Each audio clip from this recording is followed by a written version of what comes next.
వాక్యం చెప్పని చెప్పి అతను వాక్యం ద్వారా పంపిస్తూ ఉన్నాడు. ఇప్పుడు ఆ వాక్యం చెప్పడానికి ఇతను ఏం చేస్తున్నాడంటే ప్రపంచం అంతా వెళ్తూ ఉన్నాడు. ఎవరి పనులు వాళ్ళు బిజీ అయిపోయారు, ఎవరి దారిలో వాళ్ళు బిజీ అయిపోయారు, చాలా బిజీ లైఫ్ అక్కడ నడుస్తూ ఉంది. అయితే నోవహు 120 సంవత్సరాల పాటు తిరిగి తిరిగి తిరిగి అంత ప్రకటించాడు, వాడ కట్టాడు. వాడకు రమ్మని పిలుస్తున్నాడు. ఒక్కరు కూడా ఒక్కరు ఎంటలేదన్నమాట. 120 సంవత్సరాలు చెప్తే కనీసం ఒక్కరు ఎంటలేదండి, ఒక్కరు కూడా చేర్చుకోలేదు ఆ వర్తమానాన్ని. అయితే దేవుడు ఏం చెప్పాడంటే మనుషులు ఎవరు చేర్చుకోవట్లేదు కాబట్టి జంతువుల్ని, పక్షుల్ని, ప్రతి దాన్ని, పవిత్రమైన జంతువులేమో 7 జతలు, అపవిత్రమైన జంతువులేమో 2 జతలు, జతలుగా అన్ని కూడా ఓడలోకి తీసుకొచ్చేయమన్నాడు. అన్ని కూడా ఓడలోకి వచ్చేసినాయి. ఆ రోజు చీమల మాటలు విన్నాయి, ఈగల మాటలు విన్నాయి, దోమల మాటలు విన్నాయి. ఒక్కొక్కటిగా అన్ని కూడా ఓడలోకి వచ్చేసినాయి. ఎవరు కూడా రోజు నోవహు మాట పట్టించుకోలేదు. అయితే వాస్తవంగా ఆ కాలానికి మనుషులకు జీవం ఇచ్చేది ఎవరంటే దేవుడు. జీవాన్ని ఎలాగిస్తున్నాడంటే నోవహులో ఉండి జీవాన్ని ఇస్తూ ఉన్నాడు ఆయన. ఆమేన్, హల్లెలూయా. నోవహులో ఉండి జీవాన్ని ఇస్తున్నాడు. కానీ దేవుడు అంటే ఏదో పైన ఉన్నాడు, పై నుంచి మాకు జీవం ఇస్తాడు, పైనుంచి దేవుడు దిగొస్తాడు, మాతో మాట్లాడతాడు, మమ్మల్ని దర్శిస్తాడు, మేము పైనుంచి శక్తి పొందుకోవాలి, దేవుడు పైనుంచి వస్తాడని వీళ్ళ కనులన్నీ కూడా పైకే ఉన్నాయి. ప్రతి మనిషి కూడా నోవహు కాలంలో పరిశుద్ధులు ఉన్నారు, వాక్యం నమ్మటోళ్ళు ఉన్నారు, సంఘాలు కట్టుకున్నారు, ప్రసంగాలు చేసేటోళ్ళు ఉన్నారు, సత్యం నడుస్తూ ఉన్నాయి, విశ్వాసులు ఉన్నారు, అందరూ ఉన్నా కానీ వాళ్ళందరి చూపు కూడా పైన ఉంది. దేవుడు పైనుంచే వస్తాడని చూస్తున్నారు, పైనుంచే మాట్లాడతాడని చూస్తున్నారు. కానీ వాస్తవం ఏంటంటే దేవుడు ఆ కాలంలో భూమి మీద నోవహులో ఉండి నడుస్తూ ఆ యొక్క పిల్లలకు జీవాన్ని ఇస్తూ ఉన్నాడు. దాన్ని చూసుకోవడం ఎవరు లేరండి, దాన్ని ఎవరు పట్టించుకోవట్లే. దేవుడు అంటే పైన ఉంటాడు, పైనుంచి వస్తాడు, మనకు జీవం ఇస్తాడు, ఆత్మలాగా వస్తాడు, గాలిలాగా వస్తాడు, ఏదో ధూపంలాగా వస్తాడని ఎదురు చూస్తూ ఉన్నారు తప్ప ఎవరు కూడా భూమి మీద ఉన్న ఆ నోవహులో ఉన్న జీవాన్ని మోస్తూ ఆ ప్రజలకు జీవాన్ని ఇస్తున్న సంగతి ఆ ప్రజలు ఎవరు కూడా చూడలేదండి. ఆ యొక్క కార్యాన్ని ఎవరు చూశారంటే 2 ఈగలు చూసినాయి, 2 దోమలు చూసినాయి, 2 ఈగలు చూసినాయి, 2 పౌరేలు చూసినాయి, 2 మేకలు చూసినాయి, 2 గొర్రెలు చూసినాయి. ఇవన్నీ కూడా మాట విని దేవుని యొక్క జీవం మాట్లాడుతుంటే, దేవుని యొక్క ప్రవర్తన మాట్లాడుతూ ఉంటే ఆ మాటను అర్థమైన ఆ యొక్క ఈగలందరూ గెలిపింది, వాళ్ళు గెలిపింది. హల్లెలూయా. మనుషులు చెప్తుంది మాత్రం అర్థం కావట్లే, మనుషులు చెప్తున్న మాత్రం వినపట్లే. కానీ ఆ యొక్క ఈగలకు మాటలు ఉన్నాయి, నోవహు మాటలు ఉన్నాయి. నోవహు మాటలు కాదండి, నోవహులో ఉన్న దేవుని మాటలు వినపడ్డాయి. దేవుని యొక్క మాట ఎప్పుడైతే ఈగలో దోమలో అన్ని కూడా ఉన్నాయి, అన్ని కూడా లోపలికి వెళ్ళిపోయాయి. అన్నికి వెళ్ళిన తర్వాత దేవుడు వచ్చి తాళం వేసేసాడు. అయితే ఆ రోజు ఏం జరిగింది తెలుసండి, దేవుడు పైనుంచి దిగి వస్తాడని ఎదురు చూసిన వాళ్ళందరూ కూడా ఆ జలప్రలయంలో కొట్టుకుని వెళ్ళిపోయాడు. అందరూ చచ్చిపోయారు. కేవలం నోవహు జీవము ఆ యొక్క నోవహులో ఉంది. ఆ యొక్క జీవము నోవహు ద్వారా ఆ యొక్క దేవుడు మాట్లాడుతున్నాడు, జీవం ఇస్తున్నాడని ఎవరైతే గ్రహించారో ఓడలోకి వెళ్ళారో వాళ్ళందరూ కూడా సురక్షితంగా ఓడలో ఉన్నారు. హల్లెలూయా. దేవుని మహిమ కలుగును గాక. అంటే దేవుని యొక్క జీవం ఎలా వస్తుందండి? ప్రవర్తనలో నుంచి వస్తూ ఉంది, కానీ ప్రవర్తన పట్టించుకోలేదు ఆ జనులు, పైనుంచి వస్తుందని చూస్తున్నారు. అదే విధంగా నోవహుకు మోషే కాలం వచ్చింది. మోషే కాలంలో దేవుడు ఏం చేశాడంటే ఒక ప్రవర్తన ఎన్నుకున్నాడు. ప్రజలందరూ కూడా ఐగుప్తులు ఇరుక్కుపోయారు. వాళ్ళందరినీ కూడా పాలు తేనె ప్రవహించి దేశానికి తీసుకెళ్ళడానికి దేవుడు ఒక ప్రవర్తన పంపించాడు. దేవుని యొక్క స్వరం ఎలా వస్తూ ఉందంటే చూడండి ఒకసారి, నిర్గమకాండము 3వ అధ్యాయము మొదటి నుంచి చదవండి. కొంచెం స్పీడ్గా చదవాలి, త్వరగా వెళ్ళాలనుకుంటున్నాను. ఇత్రోను మామ మందను మేపుచు ఆ మందను అరణ్యములకు అవతలకు తోలుకొని దేవుని పర్వతమైన హోరేబుకు వచ్చారు. ఒక పొద నడిమికి అగ్నిజ్వాలలో యెహోవా దూత అతనికి ప్రత్యక్షమాయెను. అతను చూసినప్పుడు అగ్ని వలన పొద మండుచుండేది, కానీ పొద కాలిపోలేదు. అప్పుడు మోషే ఆ పొద ఎలా కాలిపోలేదో నేను ఆ తట్టుకు వెళ్ళి ఈ గొప్ప వింత చూసిందని అనుకుని దాన్ని చూసినప్పుడు అతడు ఆ తట్టు వచ్చి యెహోవా చూసింది. దేవుడు ఆ పొద నడుము నుండి మోషే మోషే అని అతను పిలిచాను. అందుకు అతను చిత్తం ప్రభువా అని. అందుకు ఆయన దగ్గరికి రావద్దు, నీ పాదముల నుండి చెప్పులు విడుము, నిన్ను నిలిచి ఉన్న స్థలము పరిశుద్ధ స్థలం, పరిశుద్ధ ప్రదేశం అని. మరియు ఆయన నేను నీ తండ్రి దేవుడను, అబ్రహాము దేవుడను, ఇస్సాకు దేవుడను, యాకోబు దేవుడను అని చెప్పగా మోషే తన ముఖము కప్పుకుని దేవుని వైపు చూడవెలిచాడు. మరి యెహోవా ఇట్లనే, ఐగుప్తులను నా ప్రజల పాదం నిశ్చయముగా చూసిది.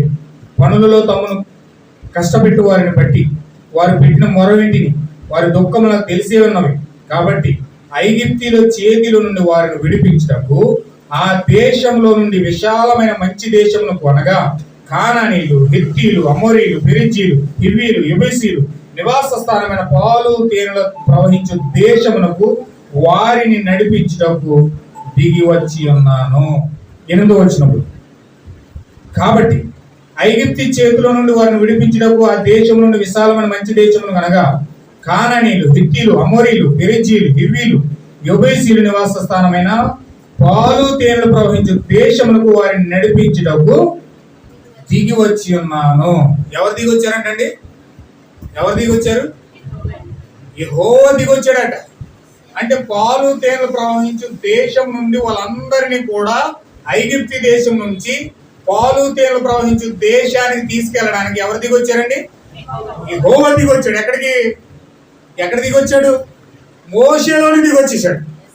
అంటే మోషేలోనికి వెళ్ళి ఇప్పుడు ఆ ఐగుప్తు దేశంలోకి వెళ్ళి ఫరోతో యుద్ధం చేసేది మోషే కాదు. మోషేలో ఉన్న దేవుడు యుద్ధం చేస్తా ఉన్నాడు. ఫరో నా ప్రజలను పంపించాను ఫరోతో అంటే నేనేంటనుకున్నావు? నా సైన్యం ఏంటి, నా బలగం ఏంటి? నేను చిన్న కనుసైగి చేస్తే నా సైన్యం అంతా నిన్ను పీసులుగా చేస్తారు, ముక్కలుగా చేసేస్తారు. అసలు నా సైన్యం చూసావా? వాళ్ళ డాల్ చూసావా? వాళ్ళ యొక్క వెపన్ చూసావా? వాళ్ళ యొక్క బుల్లెట్లు చూసావా? వాళ్ళ యొక్క గన్నలు చూసావా? పీసులు అయిపోతావు. నువ్వు నాకు చెప్తున్నావు నా ప్రజలు పంపించే అని ఏమనుకుంటున్నావు అంటున్నాడు ఫరో. ఎవరితో? మోషేతో మాట్లాడుతున్నాడు. ఎందుకంటే మోషే మనిషి అనుకుంటున్నాడు. మోషే ఒక సామాన్యమైన మనిషిలా కనపడుతున్నాడు. ఒక ముసలోడు, ఇంత పొడుగు గడ్డం ఉంది, ఓ డుక్కు కర్ర వేసుకుని వంకర కర్ర వేసుకుని వచ్చాడు. ఇలా గడ్డితో పడిపోయేలా ఉన్నాడు. వీడంతా నా చేతికి కనుసైగి చేతి మొత్తం ఊడ్చిపెట్టేస్తారనుకుని పక్కాలని నవ్వుతున్నాడు ఫరో. చాలా వెటకారంగా ఉంది, చాలా వేలకాలంగా ఉంది. ఈ ముసలోడు ఏంటి, ఎంత ధైర్యం ఉంటే నా దగ్గరికి వచ్చి నా ప్రజలు పంపించి నేను పాలతీన దేశం తీసుకెళ్లాలన్నాడు. వీళ్ళ ద్వారా నేను పిచ్చిలు కట్టాలి, వీళ్ళ ద్వారా నేను పెద్ద పెద్ద స్టేడియం కట్టాలి, వీళ్ళ ద్వారా అడిసంత తొక్కించాలి. నా పాచి పని అంత ఎవరు చేస్తారు? నా వెట్టి చాకరీ అంత ఎవరు చేస్తారు? వీళ్ళు వెళ్ళిపోవడానికి ఎక్కడికి వెళ్ళిపోతారు? ఇతను అసలు ఎవరు అడగడానికి? ఏ హక్కుతో మాట్లాడుతున్నావు అని చాలా ఆస్పాస్పందంగా మాట్లాడాడు ఫరో. ఏమన్నాడు తెలుసా మోషే? సరే పంపించవా? దస్ ఐ ద లార్డ్, యెహోవా ఇలా సెలవిస్తా ఉన్నాడు అని కర్రెల ఎప్పుడైతే ఎత్తి ఈగల కలుగునుగా కానీ ఎప్పుడైతే మాట్లాడినాడో మొత్తం ఐగుప్తు ఇళ్లలో అన్ని కూడా మొత్తం బెడ్ మీద మా ఈగలు, కుర్చీలో కూర్చునే ఈగలు, భోజనం చేసే దగ్గర డైనింగ్ టేబుల్ దగ్గర ఈగలు, ప్రతి చోట ఇల్లంతా ఈగలమయం. జీ జీ మన గిర్రం తిరుగుతూ ఉన్నాయి. ఇప్పుడు దాకా పకాలకి నవ్వునాడు.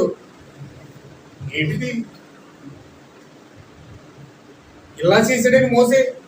ఒక సామాన్యమైన మనిషి అనుకున్నాను నేను, ఓ ముసలోడు అనుకున్నాను, ఏం చేయలేడు అనుకున్నాను. ఇతను నోటి మాటలో ఎంత పవర్ ఉందా? ఎస్, దేవుని యొక్క పవర్ ఇది, దేవుని యొక్క శక్తి ఇది. నేను పలకలేదు, దేవుడే నాలో నుంచి పలికాడు. హల్లెలూయా. ఏం చేస్తున్నా తెలుసా? మోషే కర్రలు పడేసాడు. కర్రలు పడేస్తే ఆ కర్ర పాము అయిపోయింది. మోసే పకాలకి నవ్వాడు.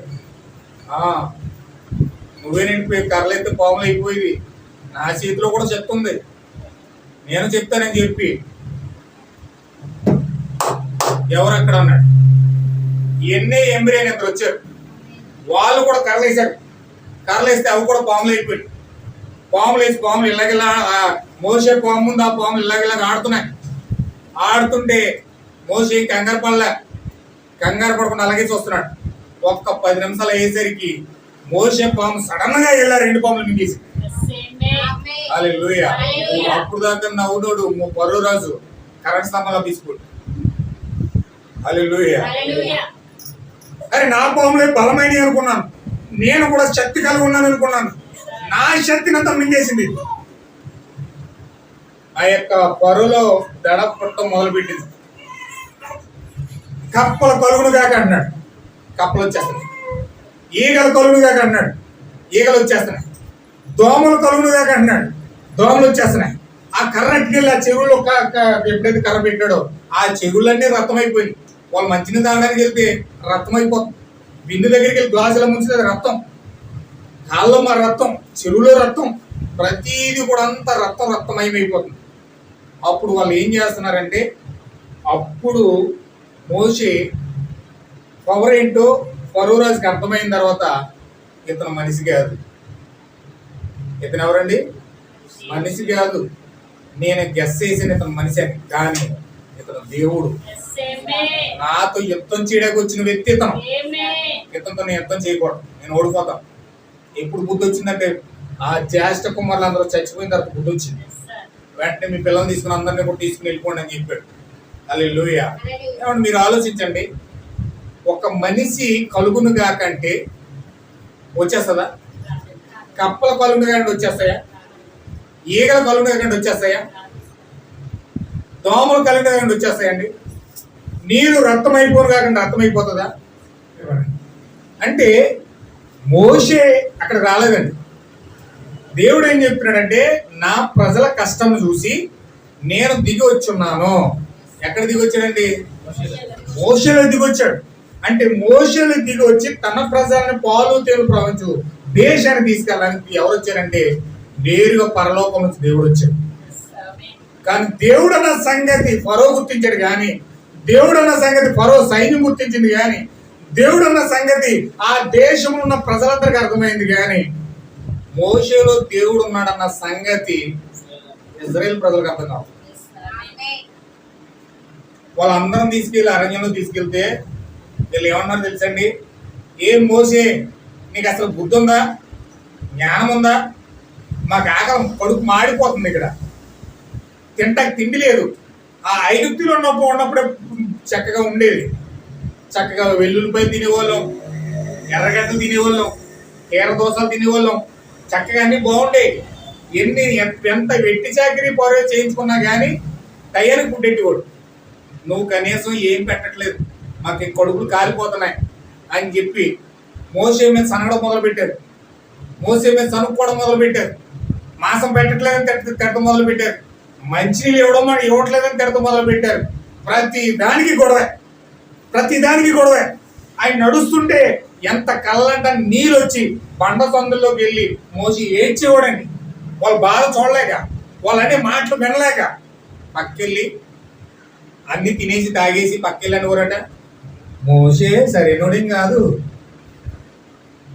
ఐగుప్తులో నుండి ఉండవలసిన ఐగుప్తులో ఉండడం మానేసి మిజ్జాన్ దేశం వెళ్ళిపోయి ఆ నీగ్రోసిని పెళ్లి చేసేసి వచ్చేసాడు. నీగ్రోసిని పెళ్లి చేసేసుకున్నాడు. ఎంత పొరపాటది! దేవుని చిత్త ప్రకారంగా, వాక్య ప్రకారంగా ఒక వ్యక్తి ఖచ్చితంగా ఇజ్రాయేలీరాలనే చేసుకోవాలి. కానీ మోసే ఎంత పొరపాటు చేశాడు చూడండి. వెళ్ళిపోయి నీగ్రోసిని పెళ్లి చేసుకుని వచ్చేసాడు. సిప్పోరా నీగ్రోసి అని మిజ్జాన్ దేశం సంబంధించిన ఒక అన్యురాలు, ఇజ్రాయేలీలు కాదు. ఆ యొక్క వీళ్ళందరూ ఏం చేస్తున్నారంటే పక్కెళ్ళి మోకెళ్ళి ఆ భార్యను వచ్చి భర్త అంటాడంట, నువ్వు మోసేని వెంబడిస్తున్నావా? మోసేని వెంబడిస్తే అసలు వెంబడించుకో, ఏదో దేవుడు వెళ్ళమన్నాడు కానీ మనం వెళ్తున్నాం అంతే. నువ్వు అలాగే వెళ్ళకో. మోసే సరైనడు ఏం కాదు, చాలా తెలివైనడు. ఎంత తెలివైనడు కాకపోతే మిజ్జాన్ దేశం మీద నీగ్రోసిని పెళ్లి చేసుకొని చేస్తాడు. చాలా జాగ్రత్తగా ఉంది అతనితో. మనం ఏంటంటే వాక్యాన్ని బట్టి అతను ఫాలో అవుతున్నాం అంతే తప్ప అతను మనం అంత పూర్తిగా వెంబడవలసిన అవసరం లేదు అని భార్యకు వచ్చినప్పుడు చెప్తున్నాడు. భర్త చెప్తున్నాడు, భార్య చెప్తున్నాడట. వీళ్ళు ఏమనుకుంటున్నారంటే ఎంతసేపు మోసే మీద అబండాలు వేయడానికి ప్రయత్నం చేస్తున్నారు, కానీ అవిశ్వాసం చూపించడానికి ప్రయత్నం చేస్తున్నారు. కానీ ఆయనలో దేవుడు ఉన్నాడు. ఆయన పలికితే ఏగలు వస్తున్నాయి, ఆయన పలికితే కప్పలు వస్తున్నాయి, ఆయన నీరు రక్తం చేసేస్తున్నాడు. ఆయన చెయ్యెత్తితే యోర్దాను చీలిపోయి 2 పాయల కింద మారిపోయింది. దేవుడు ఆయన వెంట ఉన్నాడు, దేవుడు ఆయనలో ఉన్నాడు. పరలోకం దిగొచ్చిన దేవుడు మోషేలో ఉన్నాడన్న సంగతి ఆ ప్రజలకు తెలియలేదు. హల్లెలూయా. ఏదో ఒక సామాన్యమైన మనిషే, ఏదో ఒక పాస్టర్ గారు ఏదో గడ్డం వేసుకుని వచ్చాడు, ఏదో మనం నడిపిస్తున్నాడు అనుకున్నాం. కానీ ఇతను ఏదో సామాన్యమైన అందరు పాస్టర్లు ఎలా ఉన్నాడు, ఈయన అంతే. ఆ గోరాహు ఎలా ఉన్నాడో, ఆ దాతాన్ ఎలా ఉన్నాడో, అబ్రహాం ఎలా ఉన్నాడో, ఈయన అంతే. అంతే తప్ప ప్రత్యేకత ఏం లేదు ఇందులో అనుకున్నారు తప్ప, దేవుడు ఇతను పంపించి ఇతని ద్వారా దేవుని యొక్క జీవనాలకు వస్తూ ఉన్నదన్న సంగతి వాళ్ళకి తెలియలేదు. హల్లెలూయా. అయితే వాళ్ళలో ఉన్న ప్రజలు, వాళ్ళలో ఉన్న మోషే, యెహోషువ, కాలేబులు మోషేను పరిపూర్ణంగా వెంబడించి ఈయనలో దేవుడు ఉన్నాడు, ఈయనలో దేవుడు ఉన్నాడు, ఈయనలో పరిశుద్ధాత్మ జీవం పోస్తా ఉన్నాడు, ఈయన మనం వెంబడించే నాయకుడై ఉన్నాడు. దేవుడే శరీరధారి మన ముంగిట ఉన్న దేవుడు ఇప్పుడు మన మధ్యలో ఉన్నాడు. ఆయన ఎవరో మోషే రూపంలో ఉన్నాడు. దేవుడు ఎలా ఉన్నాడండి? మోషే రూపంలో ఉన్నాడు. ఆయన ఎవరో కదా ఈయనే అని చెప్పి యెహోషువ, కాలేబులు ఎప్పుడైతే పరిపూర్ణంగా వెంబడించారో వాళ్ళు దేవుని యొక్క స్వాస్థ్యాన్ని పొందుకొని ఆ పాలు తేనె ప్రవహించే దేశంలోనికి వాళ్ళు వెళ్ళారు. మరి మిగిలినందరూ ఏమైపోరు? మిగిలినందరూ ఏమైపోరండి? ఒక్కసారి మనం చదువుదాం. హెబ్రీ పత్రిక 3వ అధ్యాయము 8 చదవాలి. పౌలు గంభీరమైన ప్రసంగం ఇది.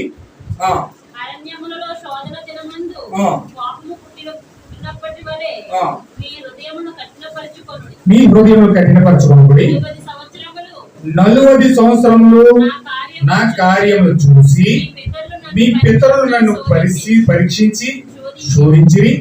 కావున నేను ఆ తరము వారిని విసిగి మీరు ఎల్లప్పుడూ తమ హృదయాలోచనలు తప్పిపోతున్నారు, నా మార్గమును తెలుసుకోలేదు కనుక నేను కోపముతో ప్రమాణం చేసినట్టు వారు నా విశ్రాంతిలో ప్రవేశింపరని చెప్పింది. సహోదరులారా, జీవం గల దేవుని విడిచిపెట్టినటువంటి విశ్వాసం లేని దుష్ట హృదయం మీలో ఎవరియందని ఒకవేళ ఉండునేమో అని జాగ్రత్తగా చూసుకోండి. నేడు మీరు ఆయన శబ్దం విని ఎడల కోపము పుట్టించినప్పటి వలె మీ హృదయంలో కఠినపరచుకొనకూడని ఆయనతో చెప్పిన కనుక పాపము వలన కలుగు భ్రమ చేత మీలో ఎవడను కఠినపరచుకున్నట్లు నేడు అనబడు సమయం ఉండగానే ప్రతి దినమును ఒకరినొకడు బుద్ధి చెప్పుకోండి. ఎలయనగా మొదటి నుండి మనకున్న దృఢ విశ్వాసము అంతకు ముందు గట్టిగా చేపట్టిన వారి వల్ల క్రీస్తులో పాలివారమై ఉండుము. విని కోపం పుట్టించిన వారెవరు? మోషే చేత నడిపించబడి ఐగుప్తు నుండి బయలుదేరి వచ్చిన వారే కదా. ఎవరి మీద 40 ఏళ్ళు ఆయన కోపగించాను? పాపం చేసిన వారి మీదే కదా. వారి శవములు అరణ్యంలో రాలిపోయేను. వీళ్ళు మోషే ఇచ్చిన మన్నా తిన్నారు. వీళ్ళు మోషే పగలగొట్టిన యోర్దానులో నుంచి వెళ్ళారండి. వీళ్ళు మోషే పూరేళ్ళు ఇస్తే తిన్నారు. వీళ్ళు బండలో నుంచి నీళ్లు వస్తే తాగారు. నీళ్లు రక్తం అవడం చూశారు, తెగుళ్ళు రావడం చూశారు. 10 తెగుళ్ళు ఐగుప్తు దేశంలో కుమ్మరిస్తే మీరు కళ్ళారా చూశారు. ఐగుప్తు దేశంలో తొలిచూని కుమారుణ్ణి చంపడానికి దేవుడు గొర్రెపిల్లనిస్తే ఆ గొర్రెపిల్ల రక్తం ఇశ్రాయేలు ద్వారబంధం మీద రాసుకుంటే మరణంతో ఆ ఇంట్లోకి రాకుండా నేరుగా ఐగుప్తు దేశంలో వెళ్ళి జ్యేష్ఠ కుమారులు అందరూ కూడా చంపబడేసింది. కళ్ళు అప్పగించి మరీ చూశారు. ఏమండి, అద్భుత కార్యాలు చేయడం చూశారు. తెగుళ్ళు వారి మీద అన్యజనుల మీద పడ్డం చూశారు. నీళ్లు రక్తం అవడం చూశారు. బండలో నుంచి నీళ్లు వస్తే తాగారు. ఎర్ర సముద్రం చీలిపోతే మధ్యలో నుంచి నడిచి వెళ్ళిపోయారు. హల్లెలూయా. ఇన్ని కార్యాలు స్వయంగా వాళ్ళ కల్లారా చూసిన వ్యక్తులు దేవుడు ఏం చెప్తున్నాడు పౌలు గారి ద్వారా? వారి శవాలంట అరణ్యంలో పిట్టల్లా రాలిపోయాడు. దేనికోసం? వారు ప్రార్థన పరులు కాదా? బహుభయంకరమైన ప్రార్థన పరులు. దేవుడు అంటే నమ్మకం లేదా? అత్యంత నమ్మకం ఉందా వీళ్ళకి? దేవుడి కార్యాలు చూడలేదా? సంఘాలకు వెళ్ళలేదా? దేవుడు వెంబడించలేదా? బైబిల్ చదవలేదా? ఎన్నో అనేకమైన కార్యాలు వాళ్ళు చూశారు. కానీ దేవుని వాక్యాన్ని, దేవుని యొక్క నిబంధనను శరీరం ధరించి దేవుడే వాళ్ళ మధ్యలో జీవాన్ని మోస్తూ ఉంటే, దేవుడే జీవం కలిగి శరీరధారి అయి దేవుని యొక్క జీవాన్ని మోషే ద్వారా మోస్తూ ఆ వ్యక్తులకు జీవాన్ని ఇస్తే, ఆ జీవాన్ని వారు పొందుకోవడానికి బదులుగా అత్తని పైన ఏం చేస్తున్నారు? నెపాలు మోపుతున్నారు, అపండాలు మోపుతున్నారు, తిరగబడుతున్నారు. మాకు ఫుడ్ ఎట్టట్లేదు, మాకు భోజనం పెట్టట్లేదు, మాకు మాంసం పెట్టట్లేదు, మాకు అది పెట్టట్లేదు, ఇది పెట్టట్లేదు అని చెప్పి వాళ్ళు తిరగబడి పోరాటం చేశారు తప్ప వాక్యము జీవమై శరీరధారి అయి మన మధ్యలో తిరుగుతా ఉన్నదన్న సంగతి వారు గుర్తించలేదు. అందుకే దేవుడితో 40 సంవత్సరాలు వాళ్ళు తిరిగినా అరణ్యంలో శవాలైపోయి రాలిపోయారు. దేవుడు కోపంతో ప్రమాణం చేశాడట. ఏమని ప్రమాణం చేశాడంటే, వీళ్ళు నా విశ్రాంతిలో ప్రవేశించరన్నాడు. హల్లెలూయా, దేవుని నామమునకు మహిమ కలుగును గాక. ఈరోజు మన క్రైస్తవులమైన, ఈరోజు మనం ప్రార్థనలకు వెళ్తున్నా, ఈరోజు మనం అనేక సంఘాలకు తిరుగుతున్నా, అనేక మీటింగ్లకు తిరుగుతున్నా, అనేక సభలకు వెళ్తున్నా, కానీ మనము దేవుని యొక్క జీవం మోస్తున్న ప్రవర్త భూమి మీదకి వస్తే అతన్ని గుర్తించలేనప్పుడు, ఆ జీవం మనం పొందుకోలేనప్పుడు మనం ఏమైపోతుందో తెలుసండి. ఇజ్రాయేలీల అరణ్యంలో ఎలాగైతే రాలిపోయారో ఈరోజు క్రైస్తవులు కూడా అలా రాలిపోతారు. హల్లెలూయా. మరి నేను సంఘానికి వెళ్తానండి, నాకు చాలా విశ్వాసం అండి, దేవుడు అంటే నాకు చాలా ఇష్టం అండి, నేను ప్రతి వారం చర్చికి వెళ్ళిపోతానండి అని చాలా మంది చాలా రకాలుగా ప్రగల్భాలు పలకొచ్చు. కానీ ఎన్ని ప్రగల్భాలు పలికినా దేవుని యొక్క తీర్పు వాళ్ళ మీద పడినప్పుడు అరణ్యంలో శవాలైపోతారు. ఎలాగైతే వాళ్ళు శవాలుగా రాలిపోయారో ఈరోజు దేవుని యొక్క జీవాన్ని మోస్తున్న వ్యక్తిని గుర్తించకపోతే వాళ్ళు కూడా క్రైస్తవులు కూడా జాగ్రత్తగా మీరు గమనించాలి సుమా. నేను సబ్జెక్ట్లోకి వస్తా ఉన్నా, కొంచెం జాగ్రత్తగా గమనించండి. ఆ రోజు